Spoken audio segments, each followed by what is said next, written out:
Hello and welcome to Rajya Sabha Television. You're watching The Big Picture with me, Frank Pereira. A day before the 71st anniversary of Indian independence, it is tempting to look at how far this country has come since the British left.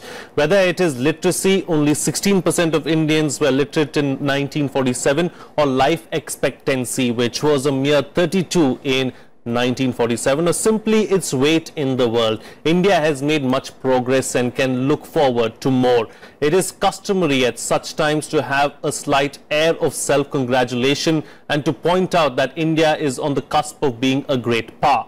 Yet perhaps Indians should not rush to congratulate themselves. There is much more that can be done to make India a true global powerhouse. On this edition of The Big Picture, we will look at the challenges ahead. Joining me on the program today are Nitin, Desai, former Chief Economic Advisor, Government of India; Ajay, former Secretary, Ministry of Commerce and Industry; TK Arun, Editor, Opinion Economic Times; and Professor Pushpesh, Pant, Political Analyst. Thank you to all my guests for joining me on this edition of The Big Picture. Mr. Desai, 70 years since 1947. What is it that we can fondly look back at, and what is it that we can change? I suppose that one person here who was born before independence. And that's why I started with you. I know, so you should. I'm only one of 5%. Only 5% of India today was born before independence. I would say that the plus point, the answer, when somebody asks me, how have we done over 70 years? I give Ramchandra Guha's answer from India after Gandhi, which is 50-50. The standard Indian answer when you're asked whether you're doing okay, 50-50. Some things are good, some things are not so good. So what's a 50-50? I think the plus side of the 50 clearly is the consolidation of our parliamentary and electoral democracy, the judicial independence which has been there, a relatively free media. I would see that as a plus point. If you look at the long period of history, I would say that on the economy, clearly the build-up of national capacity, if you go back to where we were in 1947, where we are now, in terms of many areas of competence, technical, managerial competence, etc., there's an enormous improvement. So these are what I would see as the plus points. I think on the social side, I would see some genuine improvement in the status of women as something positive, some real participation by people who are otherwise deprived through reservations. But there are minus 50 sides also. And that I think we have to recognize. I think we could have done much more on life for our poor people, particularly on terms of security for them, particularly on education, basic education and health. I think we could have done more than we have done over these 70 years. I would also say that on the social side, I personally would express concern that we are still, after 70 years, driven by caste, community, religious tensions and obscurantism. One final point, this is something which will make me maybe sound like an old man, but really one of the big things that Nehru did was to tell us to think in a scientific way. He was a rationalist. He wanted us to think, we used to call it scientific temper, which was against obscurantism, against trying to glorify the past unnecessarily, without be proud of it, but don't necessarily distort it to say everything was discovered then. And that loss of a scientific temper, the belief in all sorts of magical remedies, God-men and God-else, that has not changed as much as I, as an old man, would have liked to see. Okay. And I wish this is what happens. Okay, fair enough. Mr. Dua, Mr. Desai spoke about several of the things that he would have liked to change. For instance, casteism, communalism, empowerment of the poor as such. What needs to be done going forward so as to ensure that all these things change? Many things need to be done. But before we get into a discussion on that, I would like to very briefly say a couple of things in addition to what Mr. Desai has mentioned about as our achievements.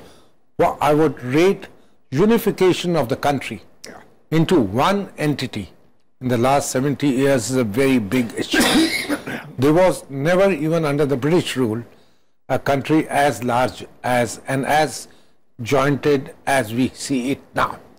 And we know that in history, even under the Mughal Empire, the writ didn't run all through the length and breadth of the country, but now we have a unified country, which I think is a very big achievement, tribute to the people who started the process, Sardar Patel, Pandit Nehru and others, and thereafter the consolidation process which we have seen. It may be the fact that we adopted for or gave ourselves a federal system. We recognized diversity, but at the same time also found principles for unification, unity, and something which has stood the test of time.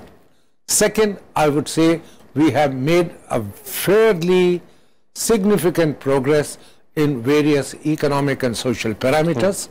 He touched upon those. We are today a country certainly which has 22% or 23% people below the poverty line, which turns into 300 million people.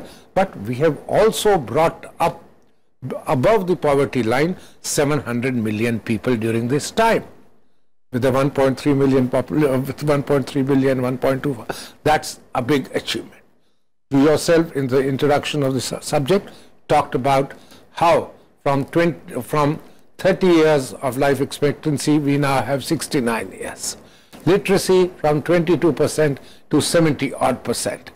Caste, religion, yes, everything there, but I would say those are much less severe than the role which they played for centuries in the country. I must say, on an occasion like this, which gives us a time to look back, we must not be carried away by minor current issues, but we need to look at what things have changed over the years. Sure. Having said that, let me say, yes, we need to have a faster rate of economic growth. At 7% already, we are amongst the fastest growing countries of the world. Yes. But we certainly have potential to do much more. And not only do we have the potential, we need to do much more if we have to be able to lift these 22% people out of the poverty. Sure. And if we have to have, more important, a more egalitarian process of development. Right. We have adopted for ourselves in the last 25, 26 years a top-down model, no doubt. But that top-down model also needs to have a lot happening for the people who are not so well provided or so-called haves, Sure. and that the system has to look after. So this so-called right-based top-down model has to be supplemented, complemented by a lot more state action to take care of the people who are not in that stream of things. Fair enough. Finally, I would say we need to, while we are progressing, we need to make sure that our country remains secure, both from outside and within.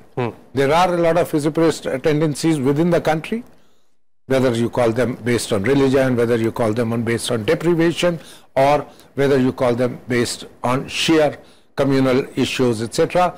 We have to do a lot to reduce these tensions within the country, and at the same time make sure that while we are doing this, consolidating ourselves, our neighbors, who particularly on the eastern side, have had a history of making sure that they remain the so-called middle kingdom of the world, and do not, and they have patience. I'm forthright about it. They do not, they are willing to wait and see, but they certainly have a clear goal.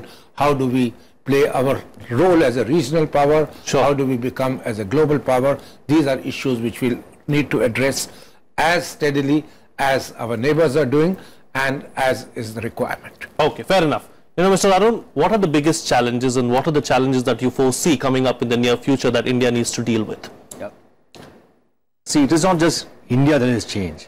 It's one thing to look at India in 1947 and see what fantastic progress we have made on all these many social indicators.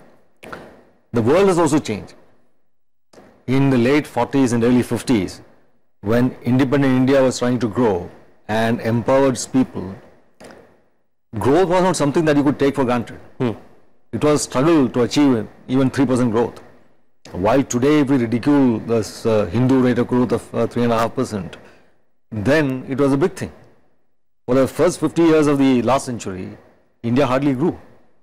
per capita income hardly moved. So from there, to achieve a positive growth was a big thing. But towards the end of the 80s, the world changed. We had something called globalization. Capital began to move across borders. Goods and services began to flow across borders.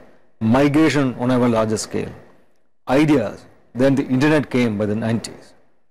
And this allowed much faster pace of growth for countries that traditionally were considered underdeveloped or developing.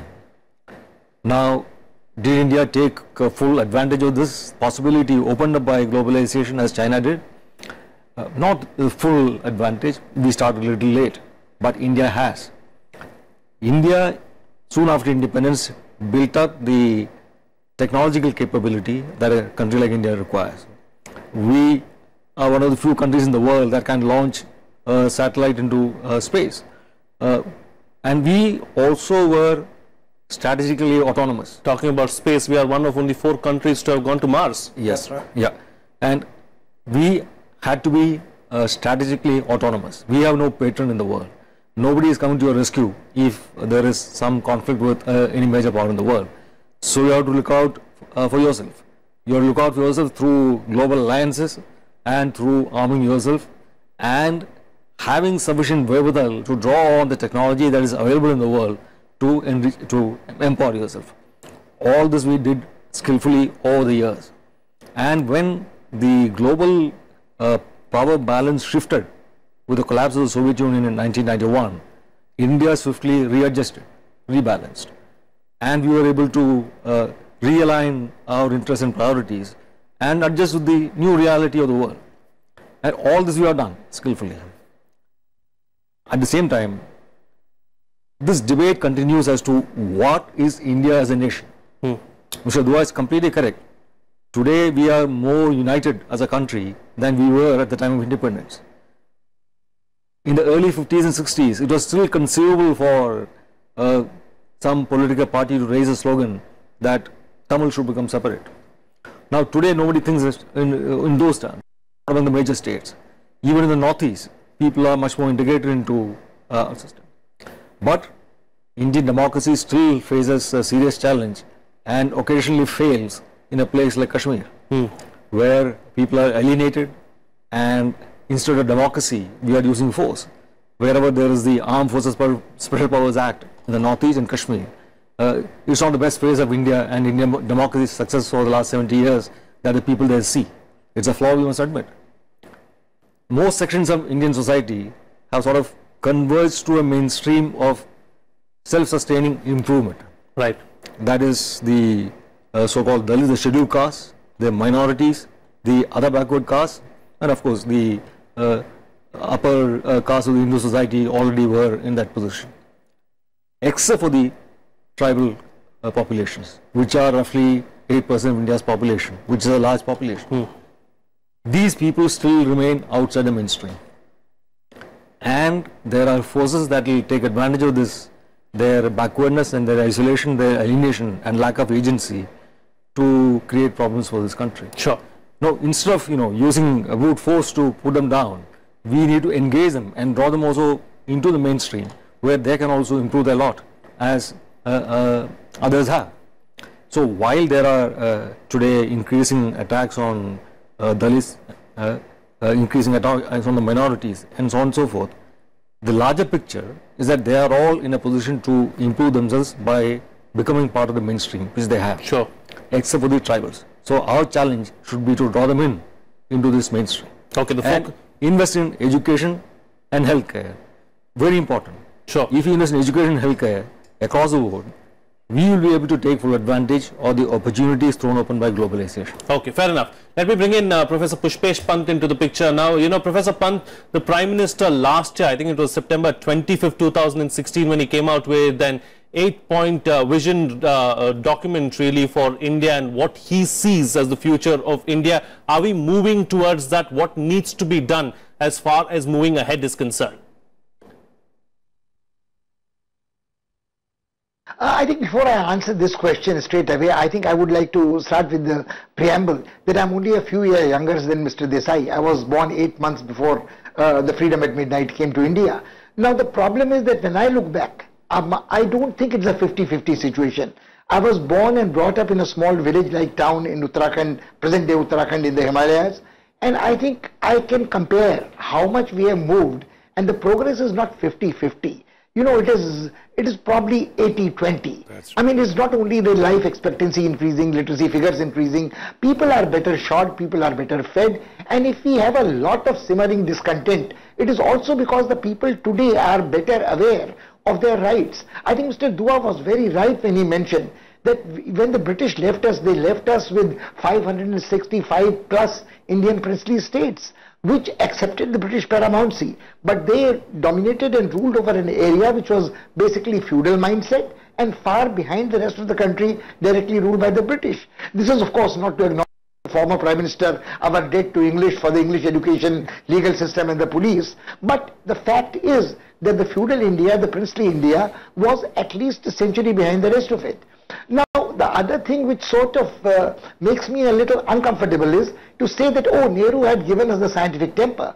Now, unfortunately, Nehru addressed his fellow Indians, anglicized, Anglophile, and used the language which we are using for this discussion this time also. Now, till this date, if you want to translate scientific temper into Hindi or any other Indian language, you would find communication rather difficult with the common man. Yeah. Now, the unfortunate part is that like the other Western word borrowed from West, secularism, democracy, socialism, scientific temper, and scientific temper was included as a duty of the citizen during the emergency by Mrs. Gandhi.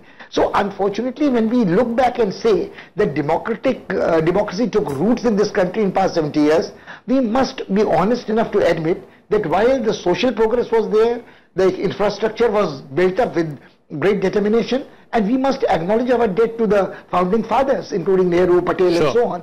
But the problem is that we must also realize, as another fellow panelist said, the world has changed so much in the last decade of the 20th century that things like socialism, things like the Commonwealth, things like the Cold War and non-alignment don't make sense at all. So without being ungrateful to Nehru, it is not only that we sort of think in terms of the first decade or the second decade after independence, we also recall the failures in foreign policy. We also recall that if the neighborhood is so volatile, explosive and insecure, probably there was some lack of vision or a distortion in vision which led to these calamities, the relationship with China or even the Kashmir problem.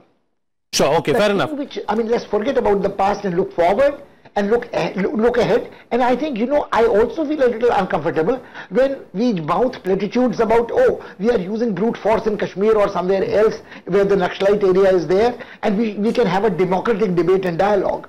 Now, I don't think that the Kashmir problem is because of lack of willingness on a part of any government in the center, whether it is Congress-led UPA or with its NDA led by BJP, which has not had held an olive branch to Kashmiris. If the Kashmiris are in turmoil, it is not because the failure of Indian democracy. It is also because the dynastic rule there, the endemic corruption there, and also the export of terrorism from across the border, particularly after the Pakistan decided to have a war of 1,000 cuts after Bangladesh was liberated. So I think, and also we realize that the rise worldwide of dogmatic Wahhabi aggressive Islam and fanaticism and Osama bin Laden and Al-Qaeda and ISIS have a spillover effect in India. So with no amount of goodwill, like even somebody like Mr. Bajpayee can idealistically say, oh, insaniyat kya, on the basis we'll settle Kashmir problem, but you can't talk to a stone wall. You can't talk to a terrorist. You can't talk to a mercenary high on drug or dope. You can't talk to a suicidal bomber.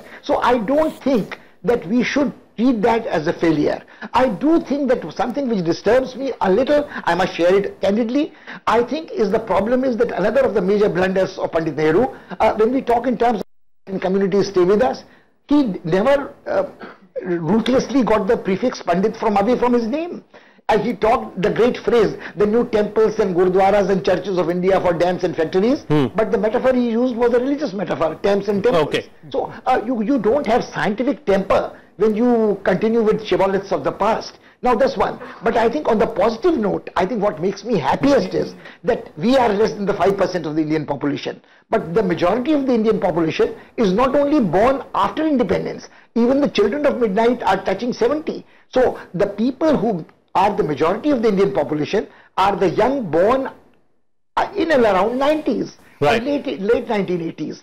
Their memories are very different from our memories, and they belong to a digital generation. They belong to a globalized world. They are intrepid, and they are intuitively less superstitious, more scientific. They value their privacy more. Sure. And I think they are in a far better mood. You know, Professor to take Pant, on the I'm challenge. sorry, but I'm going to cut you short because we've spent a lot of time in our opening remarks now, and we've just got 5 minutes left. So I'm going to ask all my guests to be very brief over the next 5 minutes so that we can try and answer as many questions as possible. You know, Mr. Desai, several schemes have been launched by the present government to try and ensure that India becomes a better place, a more powerful nation and a great power sometime in the near future. Do you believe that these schemes are going to eventually help the nation, and how do we ensure that that happens? Well, I would say basically if I had to identify what can be done, sure, the schemes are fine and they should certainly be implemented. But the important thing is to recognize that our strength comes from our unity.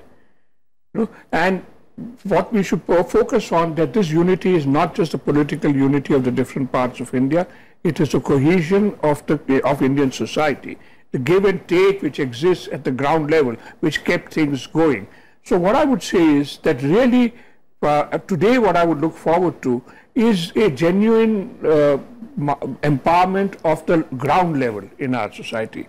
This is very important. You know, Dua correctly pointed out in the beginning the importance of the unity. But remember that unity came because you had great leaders at the state level also, like B.C. Roy, like Govind Vallabh Pant, like C. Rajagopalachari, etc. And they could function. They were equals of the center, but they functioned together because of the collegiality. I would like to see greater collegiality in the way in which our politics operates.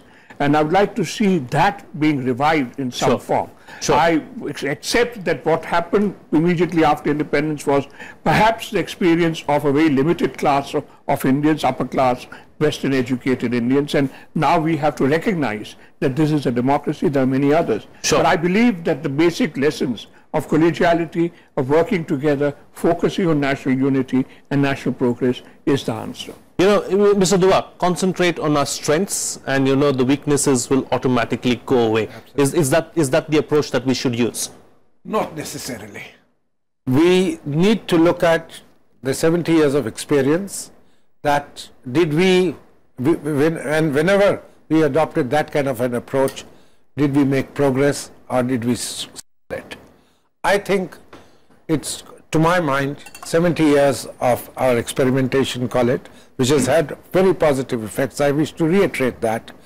But to accentuate those, make them more focused, we as a policy makers at the center, state, need to make sure that we need to spend much more, and we need time, resources and our technology on healthcare and education, if I were to focus on two sectors. Healthcare and education is what you're saying that we is should where focus. Yeah, I think the private sector cannot be expected to bridge the gap, and unless these two factors are attended to, and I go back to the example of the almost, you know, apart from our neighborhood, whether in China, Sri Lanka or elsewhere, even the world over, when the state concentrated on these matters, others happened on their own.